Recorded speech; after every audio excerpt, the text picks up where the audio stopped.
What is up? Welcome to this weekend recorded edition of the Vanflip podcast. Today I'm here with Levy of You Living got Gate. it. Yeah, fuck yeah, dude. We were talking about it beforehand, and I'm gonna butcher his other band's name, but Living Gate I can definitely pronounce right out the gate. No pun intended. Uh, Perfect. New band consisting of members of Yob, um, Armenia, and Oathbreaker, and obviously your main band. Oh God, I'm gonna try it, but you're gonna correct me, please. I'm gonna butcher it, so just correct me. Do it. Do it. Oh, we just went over it. WIEGEDOOD. Oh God. That was pretty good. Ugh. It's just the oo at the end is an o Oh, with a WIEGEDOOD. bit. WIEGEDOOD. Yeah. That's better. Oh boy. Oh boy. Belgian black metal band. I can get that out. Belgian black metal band. Welcome to the show. How you doing, man? Thanks. Thank you for having me. I'm doing pretty good. I should also point out you're the guitarist vocalist of Living Gate, so I'll give that information to the people as well. They're dying to know. But you guys are about to. I mean, you've been putting out a couple singles for the last couple months, a couple weeks, couple months, and they're all rippers for sure. It's like a death metal project between you, some Belgian people, and some people from the States, which is kind of unique in its own. But you guys kind of released like an EP or singles before, and then now it's your debut record, and it's been a couple years since you kind of formed. I think you guys was this like a pandemic because it was in 2020, so I didn't know if this came about through the pandemic kind of a thing, or if it's just something that just happened during that time. It was I think we released the EP 10 days before Mm, like they initiated the lockdown here in Belgium. So that was like it couldn't be closer before, almost like right on the money. right away, yeah. So yeah, we had to shut that down. We had a small tour planned, but yeah, of course that didn't happen. So so it's kind of nice to have like a sort of a reboot for this band with this new record and a world that's kind of free to roam and to tour as we please. So yeah, that's really great. Actually, Aaron, who plays bass, he's from Portland Mm. in the U.S. and he arrives tomorrow morning. So yeah, we're going to start rehearsing for the tour that starts on Saturday. Uh, so yeah, I'm very excited. That feels like we're a band. Yeah. Do you guys often get a chance to be together, or like how many times has the whole band even been together prior to now? Yeah, we don't get a lot of chances. Last time Aaron was here was to record the album, Yeah. which was great because when we did the EP, it was just a small EP and us tipping our toes into the water, and we kind of me, Leonard, and Wim did the guitar parts and the drum parts, and then sent it over to him, and then he did his bass parts back home. And this time around, he was with us in the studio, which was a different vibe. It's way easier to communicate ideas if you're in the same room Yeah. and like not in a different time zone. Across the So world too, because they're not even on the east coast of America; they're on the west coast of America. So that's another like 3 or 4 hours difference from. yeah, I think it's 9 hour time difference. So it's not easy. Yeah, like we hop on the phone from time to time if we gotta like discuss some things, but all in all, we don't get to see each other as much as we'd like. So it's always super exciting if when it happens that we're when we get together and we get to play music. Yeah. And you're going to be playing. What's the date today? The 19th, as we're recording this. So by the time this comes out, you'll already have started this little stint of tour dates here. But the show in the Netherlands. Correct me if I'm wrong, because I did a little bit of research on this, but I wasn't 100% sure. Is that going to be like your live debut? No, we played a couple shows before. I think we played eight in total, I think. Hmm. Aaron came over. I don't remember why that was. I think it was to kind of write some stuff together as well and get prepared for studio. He came over and we did 4 shows. Yeah. And then like when we recorded back in February, we also did 4 shows. While he Okay. was here, we were like, let's do something. But it's definitely not like we're veterans in playing live music, at least not together as a band, Yeah. But this for is gonna sure. this is gonna be your longest stint as a unit together, correct? Yeah, for sure, for sure. Which makes it, extra exciting. Like if you've played 200 shows, Yeah. it feels routine. But if it's number nine, it's kind of yeah.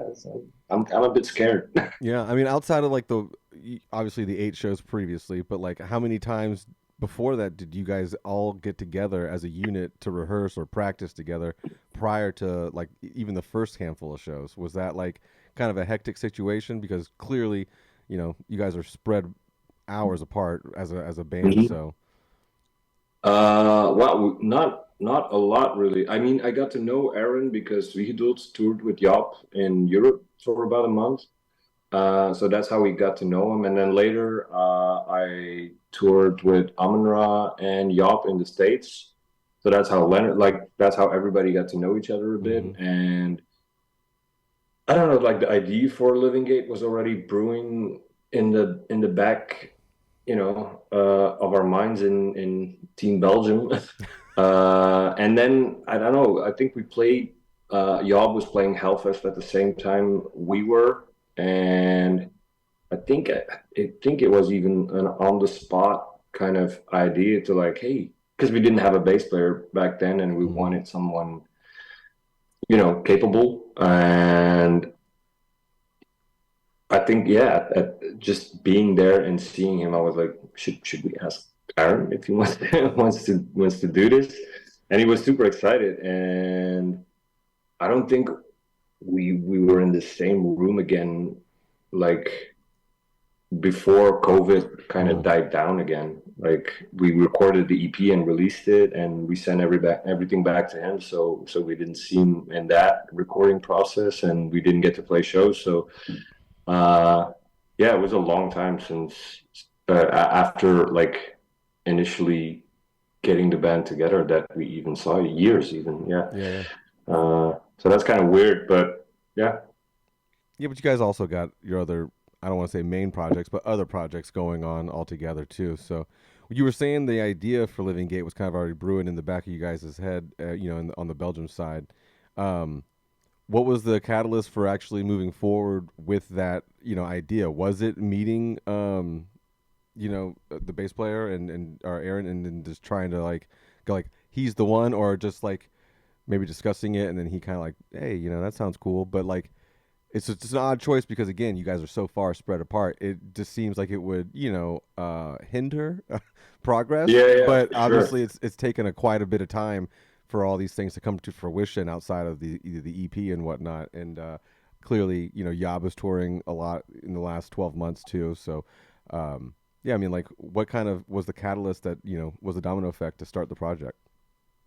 I think the fact that we actually had songs or like big blueprints for songs. I started, writing some stuff, some riffs, and putting them together, and just the prospect of actually having something is the main reason we actually did it, I think. And I think like the Deathless EP was already kind of almost written completely by the time Aaron joined, I think. I mean, he did his part on the bass, but yeah, we kind of wrote the blueprint for the EP back in Belgium, and it's like you said, we all have like a bunch of other bands Mm-hmm. that demand our attention, and Living Gate was never really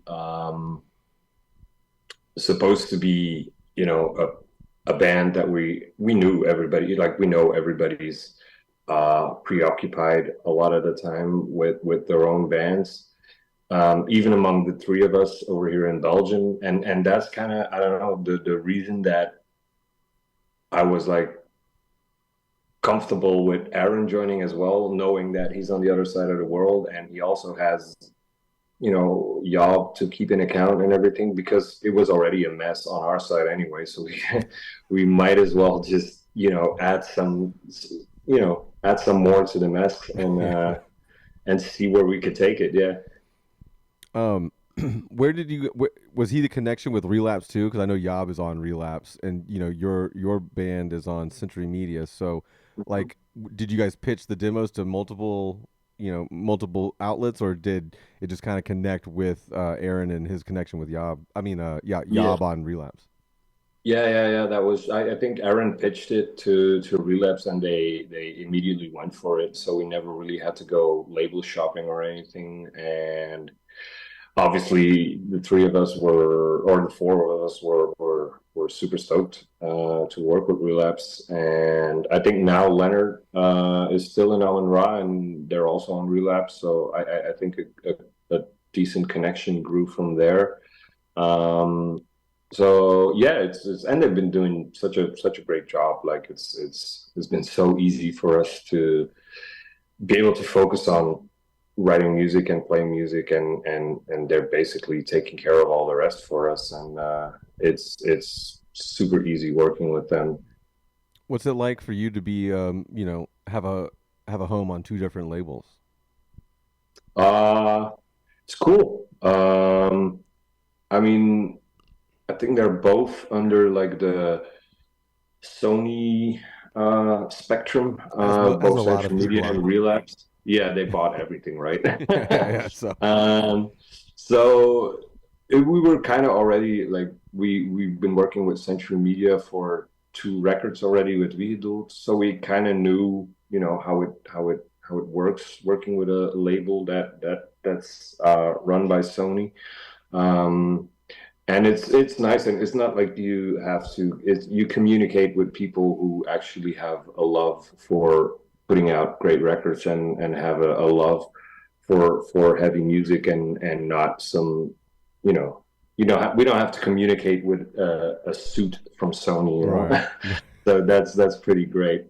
Um, so yeah, it's really nice. Like we've been working in the past with like smaller labels with WIEGEDOOD. Our first two records came out on Consoling Sounds, a record label from Ghent here in Belgium, and they also did a really great job. They're very passionate about what they do, and it's just different, It's there's a lot of there's maybe with bigger labels there's a lot of like you have to there's legal issues you have to keep in account. With smaller labels, it's not really like I remember having to blur out a Coca-Cola logo in one of our videos for Yeah, yeah, vehicles yeah. because Sony might get sued, and that's like funny stuff to us that we have to keep in account or weird.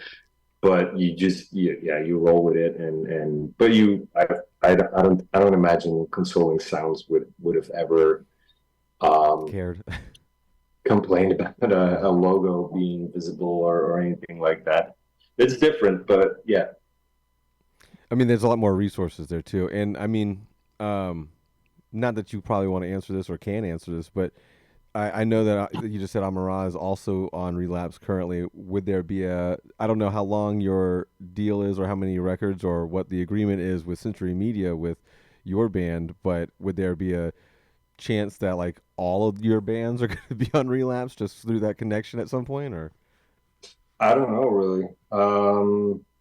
I mean, we've always been very happy with Century Media, and I think especially because we do it as a black metal band, Mm-hmm. like Century Media has a pretty big black metal catalog as well, and they're European based Mm-hmm. as well, which also makes it a bit of a difference. Whereas Relapse is US based, um, so it again it all has its pros and its contras. We've been struggling to get a step in the door in the US with WIEGEDOOD because Century Media is European based, and the same might go for Relapse. Relapse's reach in Europe as well, although they have um, like offices here and everything, Yeah. but still, you know, like again, all the interviews I've been doing uh, are US related. I haven't done a lot of European interviews because Yeah. our label is US based. So um, I don't know. We still have a record to go with Century Media with WIEGEDOOD, so that's definitely and then afterwards, like I guess first and foremost, we gotta talk with Century Media, like what's the how they see the future and Right. if they want to, you know, prolong our contract or not, and what the terms of that, how that would look like, you know. Hmm. Um, but yeah, it's uh, it's interesting. I mean, I'm not saying it's a label to scoff at by any means, but just because how the chips are laying with the other bands, I was like, maybe they want to scoop up yours too. But you said something kind of interesting about like Relapse is basically just kind of doing a bunch of like American or U.S. based. You're doing a lot of those interviews. How is it? Um, how is Living Gate taken over? You know, in Europe. I mean, clearly all your shows have probably been played in Europe, and you haven't really kind of come over to the states yet, but you're doing a lot of this press and stuff like that for the record and yada yada. Um, do you guys plan on obviously coming here at some point? And do you guys have enough time within your hectic schedules of other bands to even have that happen, or you know, what's the schedule for that? We really want to. We really want to go to the States. The only problem is that we're not a financially big, resourceful band, and U.S. law is making it more and more difficult Mm. for musicians to come over. Like Aaron has never needed a visa to come out and play in Europe. He just comes out basically, no problem. But like I remember, like Leonard's been to the States recently with Amon Ra, and I remember the visa costs to get a full band and then over there to tour. It's the amounts are it's crazy. You gotta put a bunch of lawyers on there, and they cost a lot of money, and then you gotta pay for the visa costs and everything, and it Mm. runs in the quadruple digits, and it's hard to start a tour with like $10,000 in in the whole Yeah. Yeah. which because we're not the kind of band as well that's gonna come over to the States and play 2,000 cap rooms and get a crazy fee or anything. So it will be a struggle, I think, for us to make it over, but we want to make the investment at least. It's just we have to time it right because you could get visas for a year. So it would be interesting, like if you could spread the visa cost over two tours, or even combine it with tours with our other bands and split the cost between Yeah. the bands. That could make it way more interesting. Um, so yeah, it's definitely it. We gotta talk about it like while Aaron is here and we're touring. That's the plan, kind of to lay out The future. to put the agendas together and see what everybody's agenda looks like, because yeah, there's Amon Ra, there's Vidal, there's Yop, there's so many factors, and it's also kind of hard sometimes to um pinpoint exact dates or anything, Mm-hmm. because you're like, yeah, we're writing and we'll probably record. I'm just saying something like April, May, or something like that, but that still doesn't, you can't you can't say like a year and a half in advance when your record is going to come out, and then when your tours are going to be supporting that record with your other bands, and seeing that there's like four or five bands of that caliber to kind of consider. It's a logistical mess, but I can I see. mean, we're very motivated to do as much as we can. Like Mm. we're very happy with the record, and we like all the shows we've played. We've had so much fun with it, and we kind of want to you know uh, give give the album what it deserves. Give it some support, and um, but yeah, we got a lot of stuff to figure out. Yeah, how did I mean? We all hear a lot, like, and obviously, like with Lambgoat, I post. a lot of these stories, but like where bands just can't make it into the country one way or the other. And so like I guess for Americans, or it's like you said, it's Aaron doesn't have to have a visa really to go over there. So we see a lot of our bands play over there a lot more, I guess more frequently in than the European bands, like smaller European bands. And I guess what you're saying kind of sheds a little bit of light on that. So I was kind of hoping you would expand on like maybe some of the struggles of like the logistics of like visas and European touring bands coming over, and like what that all entails. Because like you said, it's really tough to start a tour as a smaller act or a newer act with thousands of dollars in the hole already, and that's just to even get the opportunity to land in the Hmm. on the actual soil here.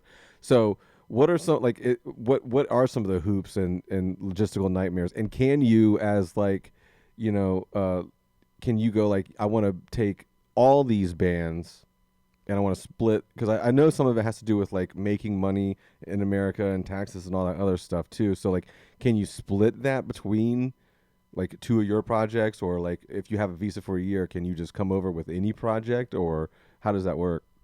It's kind of hard to say because we all within every band we all kind of have our own um, jobs. One guy takes care of merch, one guy takes care of visas and stuff like that.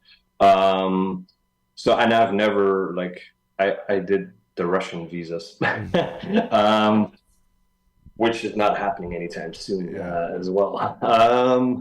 But yeah, like Leonard and Jill mostly did the applications for the U.S. visas. But as far as I've experienced it, we got to work with you. You need an invitation from a booker to start with. Like you got to be able to show like, okay, we have a tour booked. Like we're gonna play from then till then, and these venues in these cities. And then you got to put a law firm on it that kind of puts in like make creates your application because it's such a it's too difficult for a regular guy to kind of understand what forms to complete and how to complete them. Um, and then it usually takes, because we're little guys, like our documents and forms kind of get at the bottom of the stack. And then we've almost always had the scenario where time was getting kind of like Mm. we had to hurry, so they have to apply for a speedier process, which costs a lot more. And then when they do when they file the forms and everything with the government, I don't know, I don't know, I don't even know what branch or Right. anything. I guess just immigration and stuff like that. Customs, yeah, immigration customs. Yeah, we have to go to the embassy here in Belgium, the U.S. embassy in Belgium, to basically show our face, and they do a small interview with us, asking like, "What do you play in the band?" and everything. And then up until now, we've always been approved, but that whole process can cost like I remember the first time we applied for it, the first time I went to the US on a because we're basically applying for working permits Right. because the band gets a fee and so you're earning money, so you gotta have a working permit to enter the US. You can't just arrive and start working. Um, and I think the first time, like about 7 years ago or something, I went to the States. The whole process per musician would cost like $1,000 to $1,500, and I've heard numbers now up to 3,000 per Mm. person. But yeah, if you're a five-piece band, that really adds up, and then you gotta buy plane tickets. Yeah. So it's easy to start a tour with like 15 grand in the hole, which Mm. is it's a big pit to fill if you're a small band. Yeah, if Yeah. you're I don't know, if you're Gojira, it's fucking easy, Yeah. but and that's great, but it's it's yeah, and you can't even dare to try to get in without one, like because Amun Ra got caught one time because just because they were basically unknowing of, Right. They just showed they up. had no idea. They were just like, oh, you we're just gonna play shows like nobody cares. We're because they were a lot smaller back then as well. So they were like, guys who come out of a punk hardcore scene that are like, Hmm. we play shows, nobody cares. But they kind of got stopped at they went into Canada, and then from Canada they went back into the US, and that's when customs were like, "Oh, you guys are musicians and you're selling merch and everything. Can we see your working visas?" Which they didn't have, of course. So they got a 5 year ban to Ooh. go to the US even. And even still now, like the last couple of times I went on tour with Amon Ra, I wasn't with them back then, so I didn't have this red flag next to my name. But every time we went to the US, even with the appropriate documentation, they would get pulled aside at customs and they would be interviewed and they would be, and even now I went on a holiday with my girlfriend last summer to the US, and we had like this ESTA like visa waivering program. If you're just going as a tourist, you can get like an easy application that doesn't cost a lot. And you can go visit the US as a tourist for 3 months. But because I'm in their system as having had working visas, they also pulled me aside and they were like, "Yeah, are you sure you're just, going to be touristing?"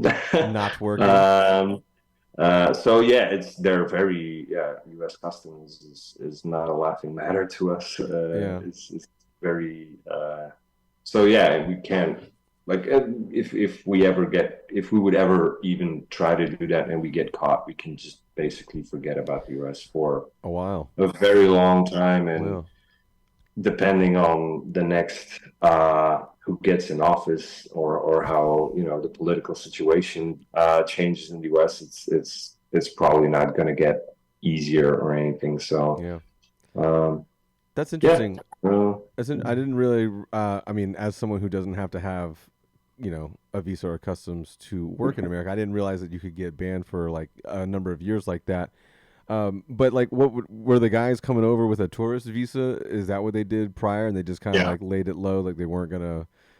yeah. Did they bring their equipment with them? Like, I'm just curious because like when they came in, did they just come in with like luggage and backpacks, and they like picked up musical I think equipment. so. I think they maybe had a couple guitars with them. uh, But yeah, like, but just getting caught in a van with a bunch of musical oh equipment with yeah, another band, like, yeah, it was very obvious, and of course, it raised a lot of questions with customs, and they started investigating, and it was game over pretty yeah. soon, I think. I mean, I wasn't there, but I'm happy I wasn't because fuck me. You would have had another bigger red flag. But that's the thing. I think Uncle Sam's gonna always want to get his money. So Oh yeah, for they sure. always are looking for that. So they'll nickel and dime you every which way. Sometimes over here. But I've also, I mean, as an American citizen my family is from Canada. Half my family is from Canada. So like, I've traveled to and from many times. Driven from, I live in Florida, and I've driven many times all the way to Canada. Mhm. Over 30 times. Uh, and I've also had, and I've gone back and forth many times through the border, and I'm also a dual citizen. You could say, and so Mhm. I've gotten stopped many times and pulled aside, Yeah. just with my buddies or something like that. So it's not just you foreigners or people from overseas that get stopped like that. I also Yeah. have, they ask you what Just you're doing and everything, and yeah, it's just anyone basically. I remember Aaron had a story recently where they were touring with Yob, and they had, they're U.S. citizens trying to get back into the U.S. from Canada as well. They had merchandise with them, which was technically perfectly fine, but I think one of the like they checked out the merchandise and they were like, "All right, the shirt says made in Bangladesh or whatever," and the guy from customs was like, "Can I see the invoice from the mm, shirts from Bangladesh? You're importing stuff from Bangladesh." And they were like, "No, man, like the company who printed the shirts imported it and then we bought it. Like I can give you an invoice of the printing company, but like and he would give them a really hard time about it as well. So Yeah. They could be laced with cocaine or who else, and you just like dissolve yeah, it in it's water, just absurd situations. Like how am I going to get an invoice off this? You know, it's Right. like It's wild. yeah, It's wild to think that, and it's wild that they ask that, and it's wild that all that stuff, is another hoop to hop through and whatnot. But it's also wild that that's probably happened in the past, and so that's why they're doing that, right? Like that's why they're like, hey, these shirts are from this country, who's kind of, not saying that Bangladesh is, but this is from a fishy country in general. You know, hmm this could be, and people don't realize it could be laced, could be having something in it. I mean, there's been many times where bands have been caught with drugs in their amplifiers too. So, oh yeah, you know yeah, what for I mean? sure, It happens all the time. But definitely. it is wild, and it's a lot of hoops to jump through.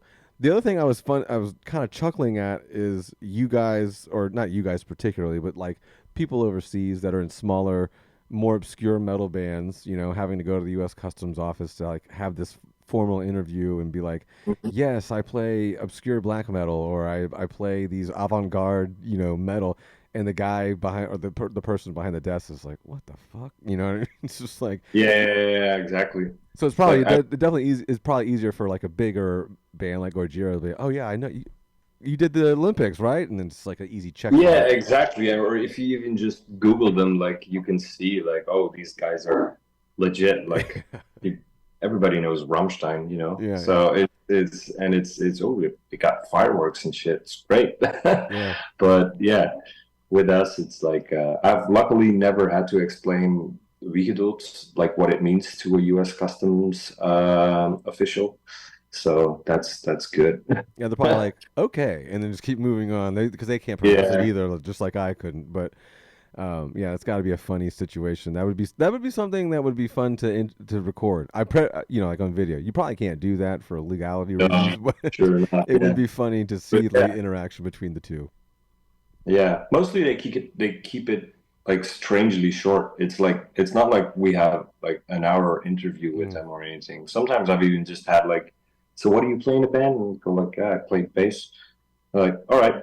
And just stamp it, and it's like, oh man, I've been sitting here for 3 hours for you to ask me what instrument I play. Like, but yeah, I mean, rather that way than where Not they at all. take up hours of your time and Yeah.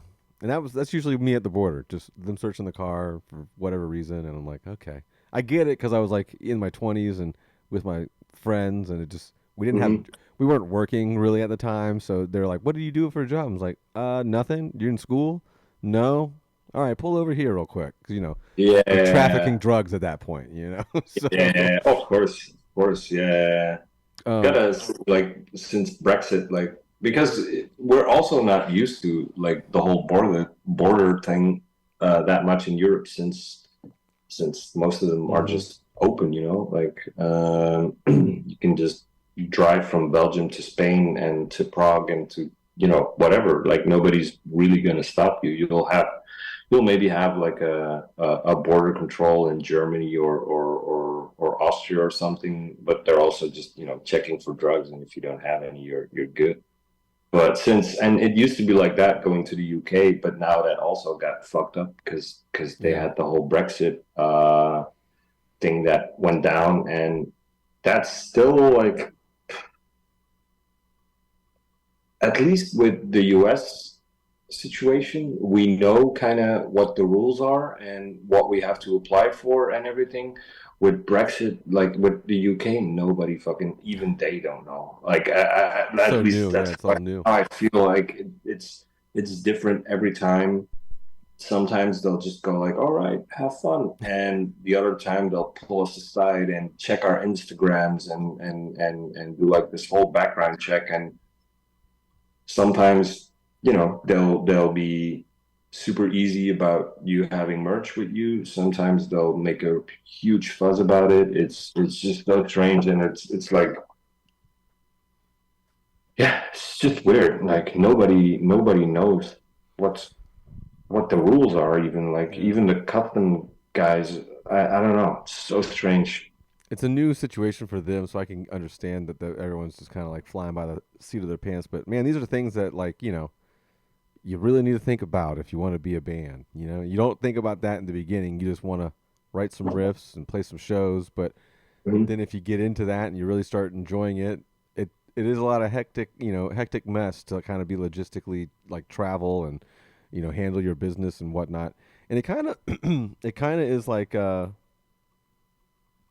hard for art to kind of flourish in that kind of space. It's a Mhm. lot of doors that you have to hopefully get through because again, there's many bands that we've posted about that land here and their visas aren't accepted, and then they got to go back, and then that's Yeah.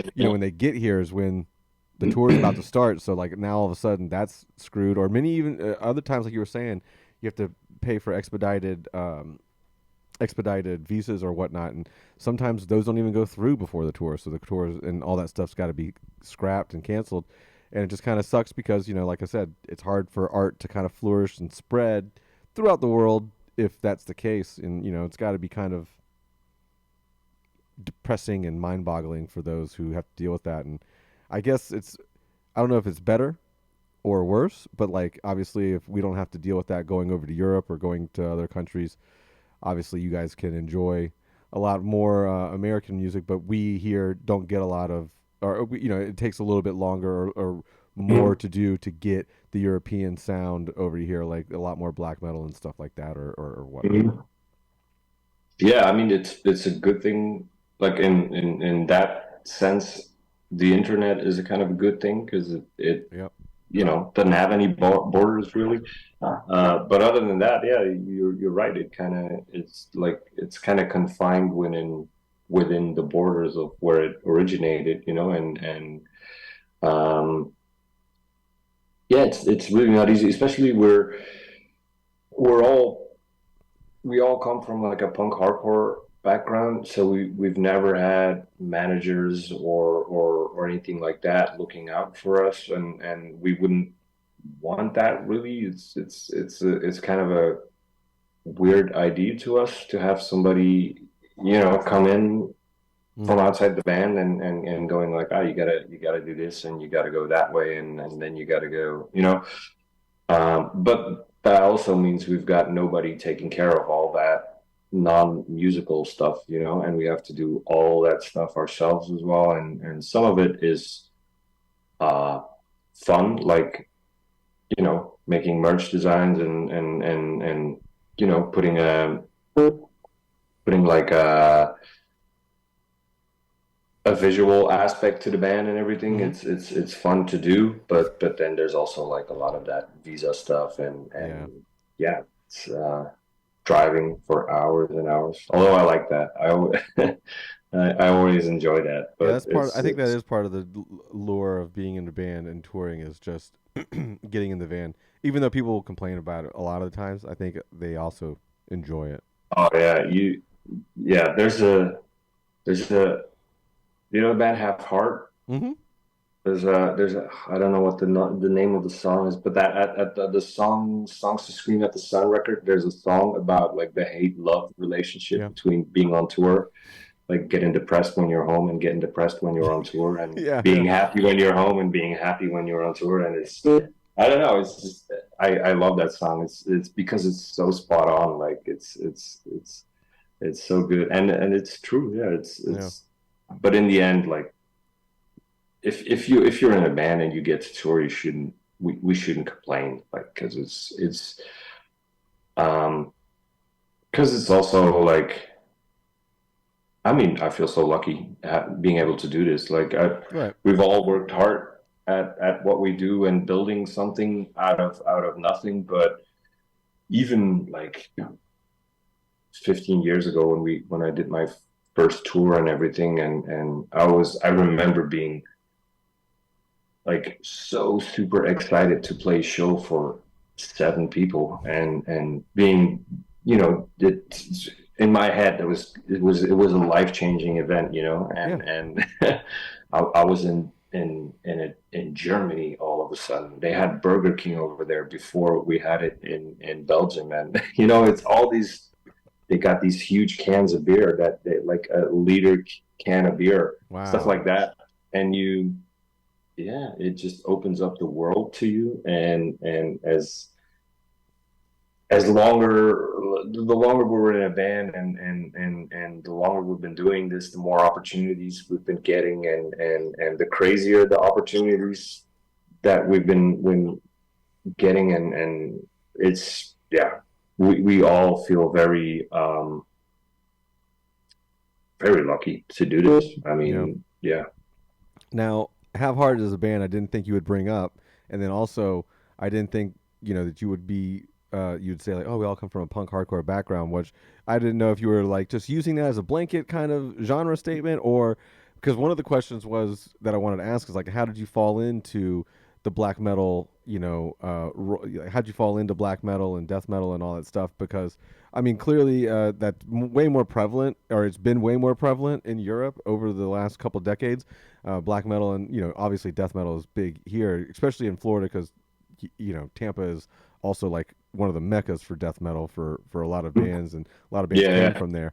So death metal has obviously been really prevalent over here for a number of years, decades. But black metal is just really starting to kind of get a lot more American bands are playing black metal, yada yada. But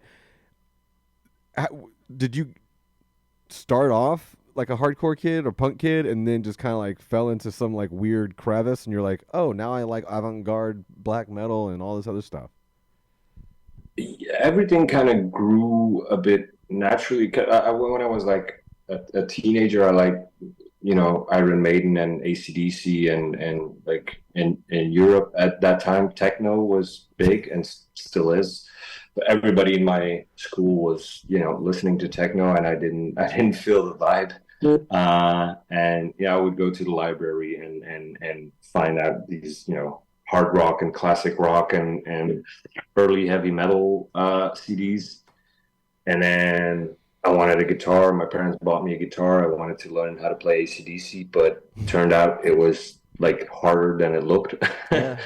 And then I don't know, like one guy I grew up with who was in my school who was also like, yeah, fuck this techno shit. You should listen to hardcore.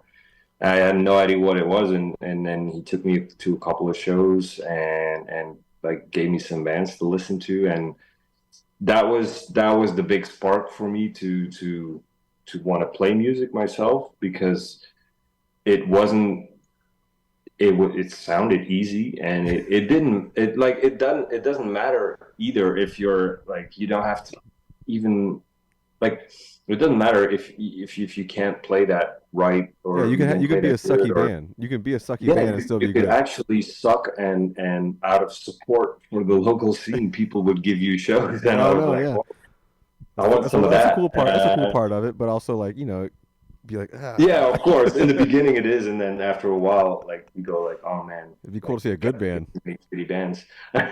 But and I saw like like rolling into that scene, I saw like local like punk hardcore bands like Rise and Fall is one of the bigger names over here, and I saw all these guys from who grew up in shitty little Flemish towns just like me, and they went to America playing this music that wasn't, that I thought I could also play at one point in my life. If like, I didn't see myself become like a guitar virtuoso per se, but I was like, I can, if I practice a bit, I can do what they do, and then started the first band, and actually got to go on tour for a while, and so yeah, it's all very deeply rooted in punk hardcore for every one of us, I think. Yeah, Jill from WIEGEDOOD, we kind of, yeah. The first band I ever saw at a hardcore show was Jill's band. Like, he's the other guitar player Hmm. of WIEGEDOOD, and that was his first band, and which would later become Oathbreaker. Mm. And so everybody kind of came from that same background and the same scene. And then like evolution wise, I don't know, um like every record kind of opens a gate to something more extreme or something more um maybe if I hadn't known like about AC/DC and hard rock and stuff like that, if you would have shown like had me listen to a punk album, I would have been like, this is Yeah, just noise, you yeah, know. But I already had like I can take that, so now I can take that, and then because I remember the first time I heard Cannibal Corpse, I hated it. I yeah, was yeah, like, yeah. holy shit, I can also. what the That's the same. vocals are. Same. It's not, you know, like there's no, what is it, you know, it's I mean, it sounds impressive, but it also like it Yeah. doesn't do anything for me. So I needed to You can't go. really understand it. You know what I mean? You Yeah, can't like there's it can't process it, and like that's the thing too. Like when I've a lot of dude, so many heavy bands, whether it's like black metal bands, death metal bands, you know, just grindcore bands. Uh, yeah, there's a path you have to go down, and you have to want to listen to this weird shit. And I think you know, uh, I used to like laugh at people's entry points, you know, mhm. but then I'm like, you know what? Five Finger Death Punch is just a what do they call that? A gateway drug to something else, Yeah, you know. yeah, yeah, So like kind of. And then you they'll eventually still get have down. to, you know, it still depends on your taste and your you know who you are, which direction you go if you Right. know. Um, but yeah, it's like, and from there on, I went to like having being able to listen to you know bands like Neurosis and Yeah. Omnra, and Mm-hmm. then that got me into Waltz in the Throne Room, and then I could you know dig a little deeper in the black metal thing, and got used to blast beats and Mm-hmm. stuff like that, and then death metal slowly started to make sense, like stuff like Death and Obituary and stuff, you know, like not that over the top stuff Yep. like Cannibal Corpse felt at the time I listened to them for the first time, and now I love them. Yeah. It's like one of my favorite death metal bands. But It's a yeah, weird journey that we have to take. It's a weird yeah, journey that you have to take. And again, like there are bands that I checked out 10 years ago that I was like, no. And I was, you know, I'm still in the throes of listening to extreme music, but mhm. you know, it takes a while sometimes for a band to really catch on in general. So it's it's weird because, you know, for bands that especially bands that have been around for decades, I'm sure they've seen that, right? They've seen that the the fan bases just grow and grow and grow because more people, not just the band's fan base, but like the genre's fan base grow and grow because you know it does take time. It's you have to. It's like drinking Yeah, alcohol for the first time. You're not just gonna. Well, most people don't just love it right away. The taste of beer or the taste of this or that. You know, it's an exactly. acquired taste, and so Yeah, yeah, once you get that taste, though, you're like, I'll fucking try any beer. You know, yeah, so yeah, exactly, exactly. And it's also like imagining, like I listened to Cannibal Corpse 10 years ago for the first time. Like imagine 30 years ago. I mean, yeah, yeah, just the exactly. time when where it like kind of popped up and yeah, it's obviously people needed some time to go like, oh, this is a form of music, all right. Yeah, yeah. Like And you know, this on and really admittedly, there are bands like Cannibal Corpse or Napalm Death or any of these bands that have been doing it for like 30 years or something like that. There are also records in their discography that still don't do it for me. That I yeah. whether it's the recording, like the actual mix or mastering of like their older stuff, or it's just that those bands came in to like more of like just being a better band together, writing better music together, finding their sound. You know, so like there's a lot of like later albums in those bands that I fucking really love, like Napalm Death, the Throws. I can't remember, but it's the one of the recent ones where the dove is being strangled on the cover. Whew, Oh yeah. I can play it. That's like a start to finish, no stoppers. That's you know what I mean. Uh-huh. But there's also like early Napalm Death records. I'm like, I'm gonna skip that track. I don't really dig this album, you know. So There's also a lot of bands that kind of I mean, if you started in the 90s, like you had to like the kind of the trends that have been you know coming and going while you were a band, yeah, and like how far you want to lean into them or stay true to you know your original sound or anything. It's like it's the worst example ever or the best example ever, but like Metallica trying to you know or when Slayer tried to get like a bit of a new metal vibe in there here and there when that was kind of Yeah. hip, and whether it works or not. And I feel like like for example what is that record, Slayer record, Diabolus in Musica, where Yeah, they yeah, kind yeah. of wanted to, get like a more modern sound for that It's not a lot of time. people's favorites. Yeah, it's not a lot of people's favorites. Yeah, but I feel like people hated it at the time, and like now that whole sound is making a comeback, and then just now people start liking that album more. Like, it's just Yeah, strange. Everything is so um, bound by time as well. I think like just the context of the era of or in which it's happening, or in which it happened is it's also pretty defining for the success of it, or the whether people hate it or not. it just takes time for people to come around to think like there's a lot of like I've said this all the time on this podcast, so I'm going to say it again. But in the past, because I was a new metal kid, that's like Mhm. like Led Zeppelin and my dad's music and all that kind of early rock was obviously like my intro to like heavy music because I was a kid Mhm. listening to whatever he was listening to. But when I started drifting out on my own and finding my own stuff, it was new metal. That was like, and that's where I got really passionate about finding bands and just finding new, more extreme music. It all started with new metal, and so Mhm. I remember when it wasn't cool, and then it's very cool Mhm. now. So Oh it just yes. takes a lot of time. It takes a lot of time. It takes maybe a newer generation to get a hold of it and be like, Mhm. oh, it's fucking dope. And then too bad for Slayer though that they're not really playing a lot anymore, and they can probably showcase some more of that album in their live set. Yeah, But yeah. It's. I'm gonna sound really old now, but it's kind of strange as well that when I was first getting into music, like the classic older bands were like Led Zeppelin and Metallica and Slayer and stuff like that.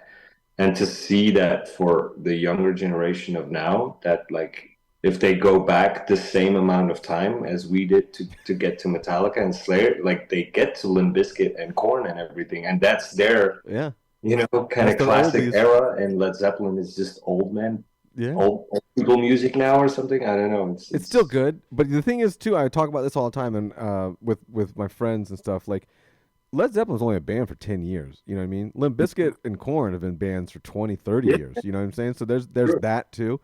But also like I think when we were growing up, I don't know exactly how old you are, but I'm like 41, and I just Mhm. turned 41. But like when we were already young, those bands were already classic rock, right? Yeah, So yeah, those yeah, bands yeah. were established. There wasn't, and then there wasn't really an internet, so you weren't really finding other bands. And set the only way to do that back, pre-internet was like tape trading at shows or like Mhm. mixtapes from friends and whatnot. So like when we started doing early hardcore, early metal stuff, and for our generation, not we didn't invent any of this stuff. It's happened earlier on, but at a such small scale. When we got a hold of it, like there was no history of that we could readily, tangibly touch. That we couldn't really look up what was going on in the '80s with hardcore in New York or in these little pockets of Mhm. metal. Like there wasn't really something like, oh, let me Google death metal bands from Florida in Yeah, 1999 or whatever. That wasn't possible. So like, I think one of the wild things too is what keeps that gate or like has removed that gatekeeping kind of process out is like me as a 40 something year old person, I've actually been able to watch these bands for 20 years. Whereas like my dad would do the same thing, but on a much different scale for like other rock, like ACDC or whatnot. But Mhm. because of our little worlds, it's also very tangible. Like we can go to these smaller shows and touch these bands and whatnot and yada yada. Whereas those big rock bands, you couldn't really necessarily do that. But we also got to live that, like we just got to watch the road getting paved and Mhm. repaved and repaved and repaved over the years. So now it's just like hardcore and metal and all this other stuff is much bigger than it was 20 years ago. Obviously, because the internet is way more prevalent and a lot more people are on the internet and it's just way more accessible. But I think a lot of us in the industry and scene and the music that grew up with it don't realize that we did get to watch, you know, Mhm. the pioneers of like what it is now do their thing. And I didn't think I'd be still into hardcore 25 years later, Yeah. but here we are, and I totally am, if not more so than I was back then. So Yeah. it's been weird and wild how that's transpired, but also I'm also to the point where like anything goes, and I'm down to check anything out.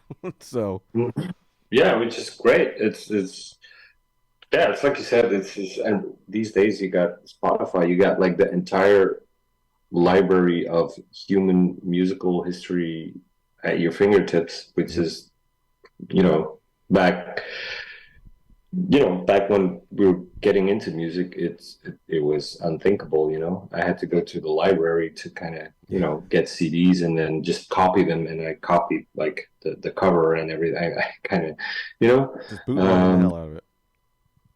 what? Just bootlegging the hell out of it. Yeah, exactly, exactly. It's building my own bootleg, collection. Um, and these days, and it also feels a bit like a curse. Like it's a blessing and a curse at the same time, having all the music Yes. at your disposal anytime, any place. Like, and I noticed that sometimes I instead of checking new bands, I just keep like I'm in the algorithm of Spotify, and they were like, "Oh, you like these three records, so listen to them again today." Yeah. And so yeah, it's I don't know how to feel about it. It's great and it's horrible at the same time. I, Like I it's I agree with you. I agree with you that it becomes well. There's also like any band can put their stuff online and it can pop. So like that's obviously a total game changer than 20 something years ago, where you had to like there were uh, not gatekeepers, but like there were like things that you had to for your stuff to get on recorded, for you to get a recording. There were yeah, hoops yeah, yeah, yeah. there were hoops that you had to jump through in general, but now everyone can do it at their house with a laptop. So it's a little different. It doesn't necessarily mean that it's going to be the best recording or anything like that, but the best recording, they weren't all great recordings in the studio 20 something years Mhm. ago or more. So, it's just the amount of media that you can touch and have your hands on, and the sounds and the styles is endless at this point. And it does become, Yeah, yeah, yeah. it becomes like a There's no whole way fucking you can thing. check everything out. It's just, and it's a strange feeling. Yeah. There was, yeah. Do you think that you'll ever find, I don't know. You may have a couple of these, and I also may have a handful of them, but they're definitely fewer and far between. I have a lot of records that I spent a lot of time with 20 years ago that I still listen to weekly, monthly, or whatever it is. Hmm. But there's less records that I newer records that I do that with because of there just being so much that there are definitely records I enjoy and I love and that are in my top, whatever. But I just don't get to listen to them as much because there's so much new shit coming out that I'm also trying to check that out. And then Hmm. I like a portion of that and I want to keep listening to that. But then also I want to re-listen to fucking Significant Other a million times in a day, Yeah, or not significant. Yeah, whatever. Any Limp Bizkit album, I'll do that. But yeah, so it is what yeah. it I, is. I I get what you mean. It's like the newer albums you check out these days. Like they don't hang around for that long. And no, Well, nothing that they are doing, nothing that the artist is doing or anything like that. It's just that's the landscape. yeah, or just like in my mind, like if I'll check an album and I'll like it, but it's harder for newer stuff to kind of get into that category of like classics for me. It's like I have, like you said, there's records I've been listening to for 15 years, and you can like every couple of weeks or every couple of months you'll put it on, and but there's not a lot of records since the last 5 years that have made it into that category. They're all like they're older, Yeah. and um It'll so be yeah, I get what you mean. Yeah. it'll be very interesting to see in 20 more years when I'm 60 if I like any of these records or if I still am listening to these records that I really like in the last 5 years, and Hmm. if they will be like the new Significant Other or fucking other album I've been listening to endlessly for 20 years currently. Yeah, That'll be crazy. It'll also be crazy that I'll be a 60-year-old dude listening to hardcore metal. That'll also be crazy yeah, too. yeah. But Chances are those records are going to be written by computers by then. oh yeah, Like this, that's the most scary thing to me. Like how big the evolution is. It's going so fast. Like if you historically look at the big iconic moments in music, like there's there's so far. I mean, technology's been it's like Stupid. It's in stupid advancements in our lifetime. yeah, it's insane, and it's kind of I don't know. Like I've I've I've talked a lot about that in interviews, like about like for this Living Gate record, we didn't use any triggers and we didn't use click track or a grid or Mm. anything like that. And it feels like to most people these days that's just unthinkable almost. Like and they all have this replaced drum sound and it's just perfectly on a grid and there's nothing to say about it except that it kind of sounds like everything else and that just that always happy if I hear a record that doesn't sound like that sounds like unique, that has kind of a its own soul or its own voice on there, and I'm always a bit scared of yeah, everything's starting to sound the same because like we all want like everybody wants it to sound perfect, and there's only one perfect, Yeah. and that's perfect, and everybody's kind of leaning towards that, and nobody wants a sketchy sound anymore, which it's too bad. I think sketchy sounds are great. Like Yeah. it gives it it gives it a human feel, and it gives it um yeah, I it's think like I think it's just it's easier to get a polished sound these days. That's all. yeah, it's so easy. Like you said, you only need a laptop almost at this Yeah. point. And Like then you just need it's someone in the band that knows a little bit about sound engineering. They don't have to be like Ross Robinson or Rick Rubin or any of these legendary, guys behind the board, and they can fiddle with it endlessly because they're not paying anybody to do it. There's no budget. They can just sit there at their home and that sounds good. That sounds good to me. Yada yada yada. But again, I get what you're saying. And with the technology, it's either I think it's going to be one of two things. Either in a couple years we're going to hit that singularity and we won't even care or know, so it's not even going to matter, hmm right?